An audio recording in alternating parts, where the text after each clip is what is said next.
नमस्कार, मैं हूं रंजीत कुमार और शुरू हो चुका है देश का मूड मीटर। उत्तर प्रदेश के मुख्यमंत्री योगी आदित्यनाथ और महाराष्ट्र के मुख्यमंत्री देवेंद्र फडणवीस ने हिंदुत्व का कौन सा नया मॉडल गढ़ा है, ये बताएंगे आपको और दिखाएंगे कि कैसे योगी के नारे बटेंगे तो कटेंगे का विस्तार हो चुका है और इसमें अब किसकी एंट्री हुई है। देश का मूड मीटर की दूसरी स्टोरी में आज आपको बताएंगे कि महाकुंभ के शाही स्नान में आखिर क्यों नागा साधुओं को पहला अधिकार हासिल है और मुस्लिम आक्रमणकारियों के खिलाफ कौन सी लड़ाई जीतकर नागा साधुओं ने यह अधिकार हासिल किया था। देश का मूड मीटर की तीसरी स्टोरी में दिखाएंगे कि कैसे नए नोट छापकर बांग्लादेश के मोहम्मद यूनुस आग से खेल रहे हैं और क्यों एक बार फिर बांग्लादेश के कटने और बटने की बारी आ गई है। लेकिन शुरुआत योगी फडणवीस के हिंदुत्व के एक नए मॉडल की खबर के साथ।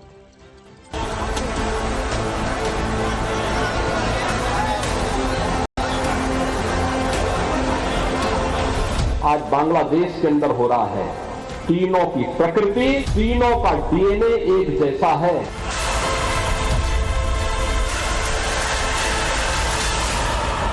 सच्चा मुसलमान है वो भी औरंगजेब को अपना हीरो नहीं मानता।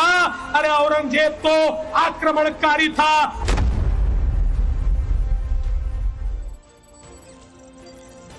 तो हिंदुस्तान में इस बार पूरब और पश्चिम दोनों दिशाओं से एक साथ हिंदुत्व के एक नए मॉडल का सूर्योदय हुआ है।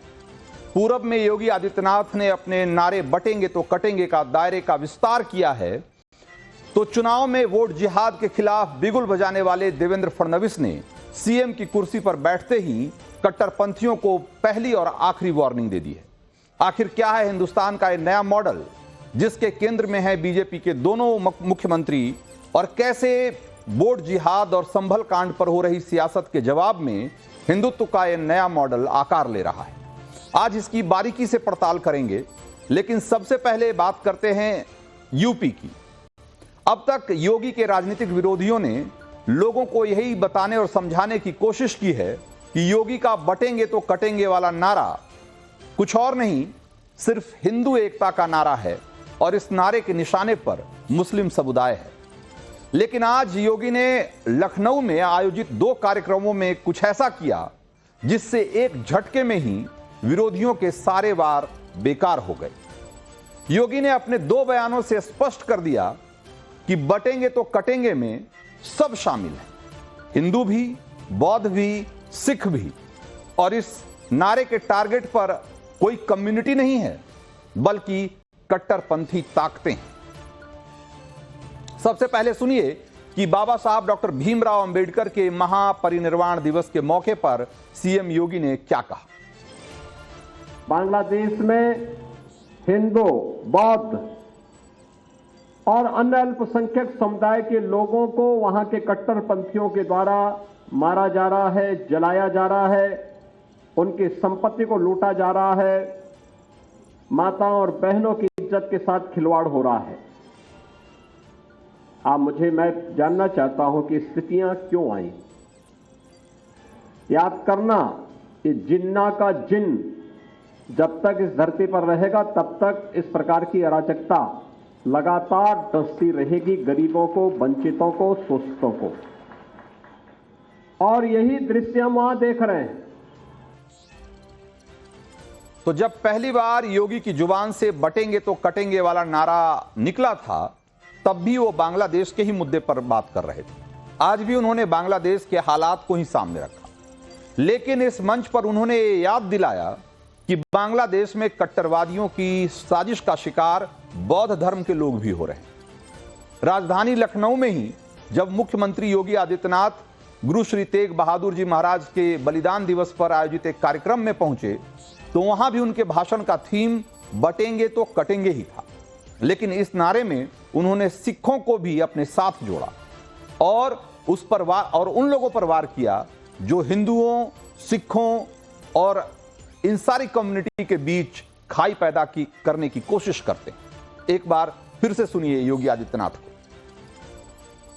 उन लोगों से सावधान होने की आवश्यकता है जो हिंदू और सिखों के बीच में खाई पैदा करना चाहते हैं, अनावश्यक रूप से इतिहास को तोड़ मरोड़ करके प्रस्तुत करने का प्रयास कर रहे हैं। हमें गुरु परंपरा के प्रति श्रद्धा का भाव रखते हुए इस बारे में अपने आप को तैयार करना है। तो योगी का इशारा समझने की कोशिश कीजिए जरा। बीते दिनों कनाडा में मंदिरों पर हमले हुए और पड़ताल के बाद ये पोल खुल गई कि पाकिस्तानी कट्टरपंथियों और आईएसआई के इशारे पर खालिस्तानियों ने मंदिरों पर हमला किया था। इन सभी हमलावरों की साजिश थी कि कनाडा के भीतर और दुनिया के दूसरे हिस्सों में ऐसे हमलों के जरिए हिंदुओं और सिखों के बीच दरार पैदा कर दी जाए, उनके बीच दुश्मनी पैदा कर दी जाए। योगी उसी ओर इशारा कर रहे हैं और सावधान कर रहे हैं कि ऐसे कट्टरपंथियों से सावधान रहने की जरूरत है। यानी योगी का मैसेज एकदम क्लियर है कि हिंदुस्तान में रह रहे हर धर्म के लोगों को मिलकर कट्टरपंथियों की चाल को नाकाम करना होगा। और यही है योगी के हिंदुत्व का नया मॉडल, जिसमें हिंदुस्तान के हर मजहब के लोग शामिल हैं। अगर कोई बाहर है और किसी से दुश्मनी है तो है कट्टरपंथियों से। योगी ने हिंदुत्व का यह मॉडल ऐसे वक्त में गढ़ा है जब एक तरफ संभल सुलग रहा है और दूसरी तरफ बांग्लादेश में बवाल मचा हुआ है, और दोनों ही जगहों पर योगी के निशाने पर कट्टरपंथी ताकते हैं। आज बांग्लादेश की हालत के लिए योगी जिन्ना, और यूं कहे कि जिन्ना के जिन को जिम्मेदार बता रहे हैं। और ये जिन कौन है?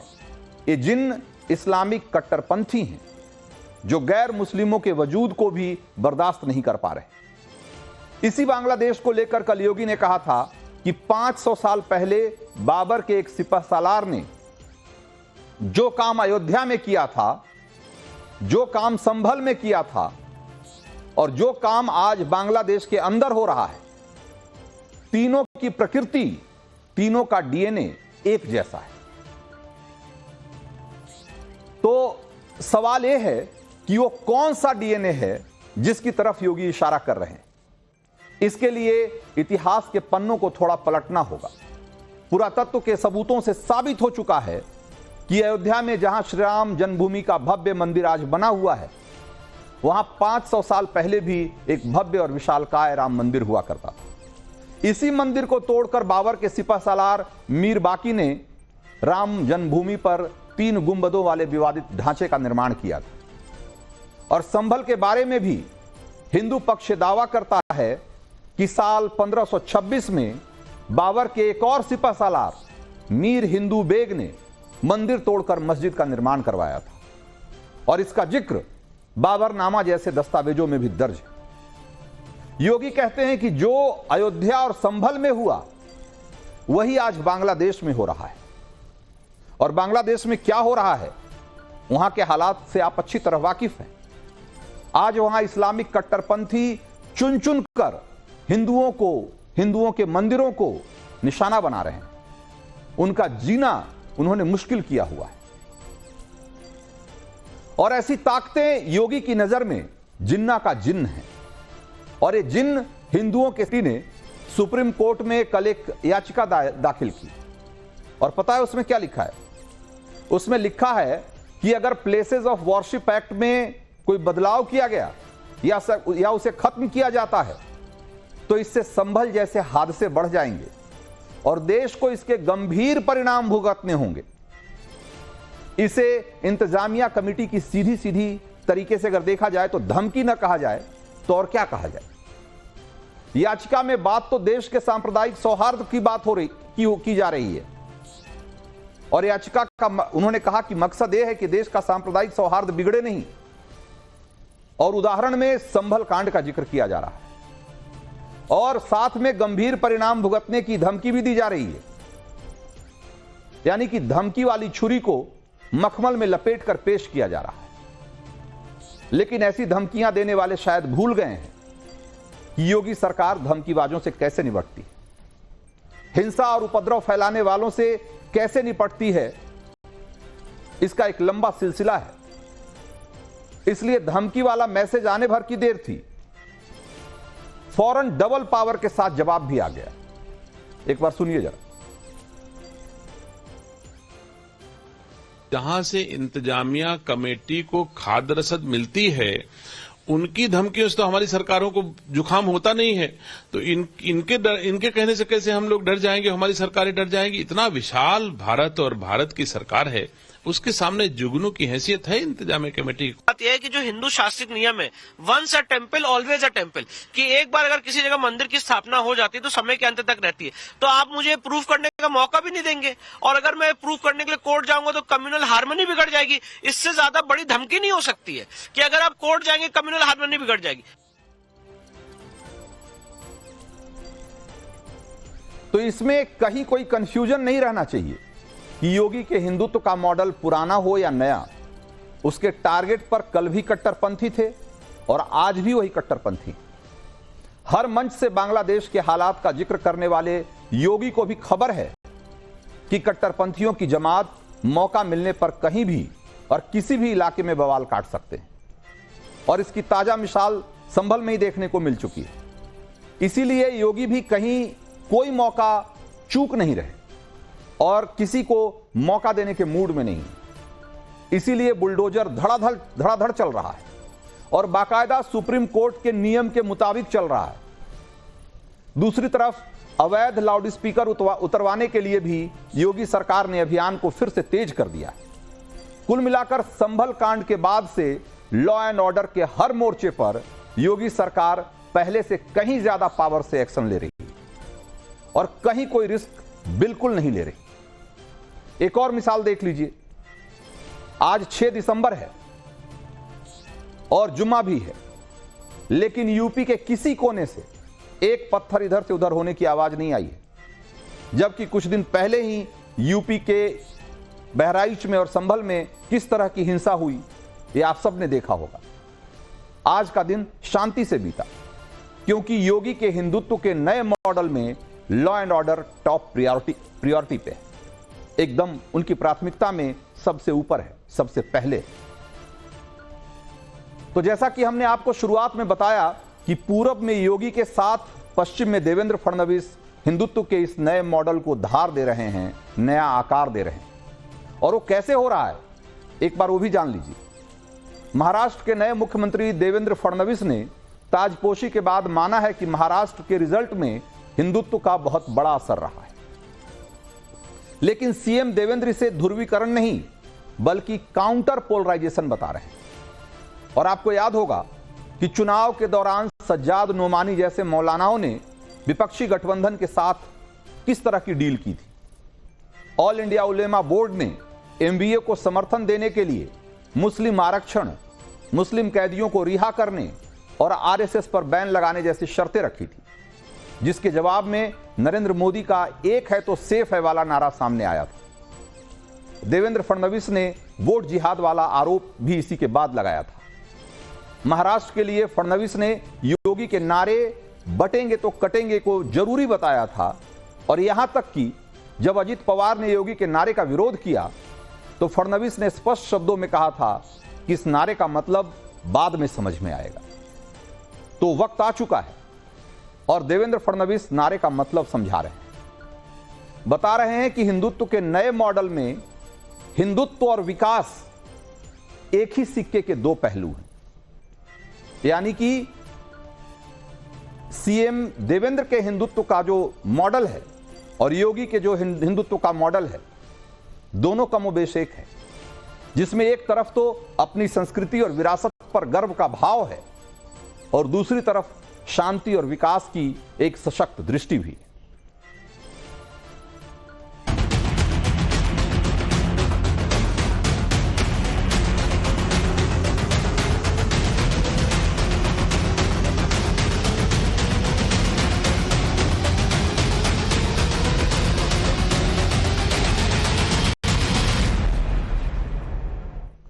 तो ऐसा लगता है कि बांग्लादेश एक बार फिर बंटने और कटने का जोखिम मोल ले रहा है, क्योंकि बांग्लादेश न सिर्फ अपनी आजादी के निशानियों को मिटाने में जुटा है, बल्कि फिर से पाकिस्तान की गोद में जा बैठने को बेचैन दिखाई देता है। सवाल उठ रहा है कि बांग्लादेश की यूनुस सरकार आखिर किसके इशारे पर इस आग से खेल रही है। बांग्लादेश में तख्ता पलट के बाद अल्पसंख्यक हिंदू आबादी को प्रताड़ित करने का सिलसिला तो चल ही रहा है। दूसरी तरफ बांग्लादेश की अंतरिम सरकार के मुखिया मोहम्मद यूनुस ने अब जो नया फैसला लिया है वो चौंकाने वाला है। तख्ता पलट के बाद कट्टरपंथी गैंग ने सबसे पहले बांग्लादेश के संस्थापक मोहम्मद मुजीबुर रहमान की मूर्ति तोड़ी थी, उनके हर निशान को मिटाने में जुटे थे। और यूनुस सरकार ने अब जो फैसला किया है वो ये कि बांग्लादेश के नोटों से शेख मुजीबुर रहमान की तस्वीर हटाई जाएगी और उसकी जगह नए नोटों पर जुलाई के जो हिंसक प्रदर्शन हुए थे, जिसके जरिए बांग्लादेश में तख्ता पलट हुआ था, उसकी तस्वीरें छापी जाएगी। बांग्लादेश के नए नोटों पर हिंसक प्रदर्शन यानी तख्ता पलट वाली तस्वीरें छापने का सीधा सीधा मतलब यह है कि मोहम्मद यूनुस की सरकार पूरी तरह से कट्टरपंथी गैंग के इशारे पर काम कर रहा है, जिसे पाकिस्तान की शह है, जो पाकिस्तान परस्त है और भारत विरोधी है। ऐसा लगता है कि आज जिन लोगों के हाथ में बांग्लादेश की सत्ता है वो 1971 में भारत के हाथों पाकिस्तान की हार और पूर्वी पाकिस्तान के आजाद होकर बांग्लादेश बन जाने की खुन्नस अभी तक दिल में दबाकर बैठे हुए थे। बांग्लादेश के नोट यानी टका पर शेख मुजीबुर रहमान की तस्वीर उसी सम्मान से छापी जाती रही है जैसे भारत के नोट पर महात्मा गांधी की तस्वीर छपती। शेख मुजीबुर रहमान बांग्लादेश की आजादी के प्रतीक पुरुष थे और बांग्लादेश के पहले राष्ट्रपति थे जिन्होंने सेकुलर बांग्लादेश का सपना देखा था, जिनकी पहचान कट्टरपंथी संस्कृति नहीं बल्कि बांग्ला संस्कृति थी। आमार बांग्लादेश की भावना वाला देश, जिसमें बांग्ला संस्कृति से जुड़े मुसलमान और हिंदू एक साथ रह सके। यूनुस सरकार के इस नए फैसले ने बांग्लादेश में 1971 के पहले के दौर की वापसी की आशंका पैदा कर दी।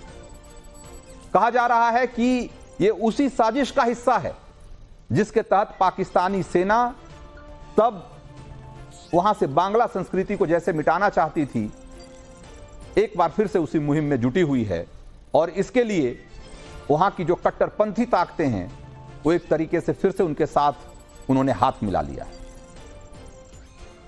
पाकिस्तान ने बांग्लादेश को कैसे नफरत की घुट्टी पिलाई है उसकी एक तस्वीर देख लीजिए।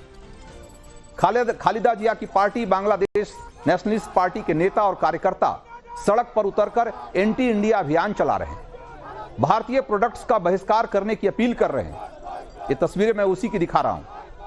पूर्व पीएम खालिदा जिया के लाडले और बीएनपी के महासचिव रूहुल कबीर रिजवी ने अपनी बीवी की भारत से खरीदी गई साड़ी को जलाया सड़क पे और रिजवी ने बांग्लादेशियों से अपील की कि वो भारत में बनी साड़ियों की जगह तंगेल साड़ी, राजशाही रेशम और कालीमा खादी जैसी बांग्लादेशी सामानों का इस्तेमाल करें। तो एक तरीके से बिल्कुल स्पष्ट है कि आज जो वहां सरकार है वो पूरी तरीके से पाकिस्तान के हाथों में खेल रही है और इसका अंजाम जैसे पहले भी बहुत बुरा हुआ था और पाकिस्तान के दो टुकड़े हुए थे, बहुत मुमकिन है कि अगर इसी नीति पर, इसी पॉलिसी पे सरकार चलती रही तो आने वाले दिनों में बांग्लादेश में भी ऐसा हो सकता है कि उसके दो टुकड़े हो जाएं, क्योंकि वहां अलग हिंदू देश की जो मांग है वो जोर पकड़ती जा रही है और इस तरह का ऑपरेशन, इस तरह का जुल्म ज्यादती लंबे समय तक नहीं चल सकता। तो आज देश का मूड मीटर में वक्त इतना ही था। हमें दीजिए इजाजत। ब्रेक के उस पार दिनेश गौतम बताएंगे कि क्या है